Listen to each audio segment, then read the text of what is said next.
5,6 km de pistes cyclables, 14 traversées piétonnes et plus de 500 arbres plantés. Voici ce à quoi va ressembler le boulevard Patrick Devedjian. Un projet qui met hors de lui Alexandre, chauffeur de taxi, qui emprunte ce boulevard tous les jours et qui est satisfait de l'installation actuelle. Ça va être encore les voitures qui vont être pénalisées, c'est bon, faut arrêter un peu. Parce qu'il y a déjà une petite piste cyclable, si vous regardez bien, il y a déjà une petite piste cyclable.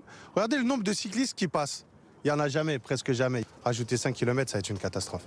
Cette volonté affichée du département de passer du tout-voiture à une mobilité partagée pour un coût de 180 millions d'euros interpelle les usagers sur leur quotidien. Ça va être compliqué parce qu'on va vraiment avoir du mal à rentrer chez nous.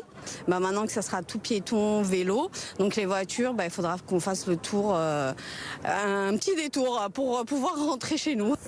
Tout dépend des pistes, faut voir ce que c'est comme piste, si c'est bien sécurisé par rapport au trafic, voir ce que ça donne, si on se sent vraiment en sécurité le fait de venir en vélo à la Défense.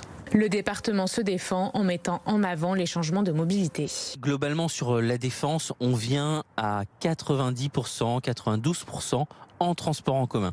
Donc, il n'y a plus d'usage de transit sur cette infrastructure et donc un usage qui nécessitait plus d'échanges entre le quartier d'affaires et les villes environnantes. Les travaux doivent débuter au milieu de l'année 2027 et jusqu'en 2032.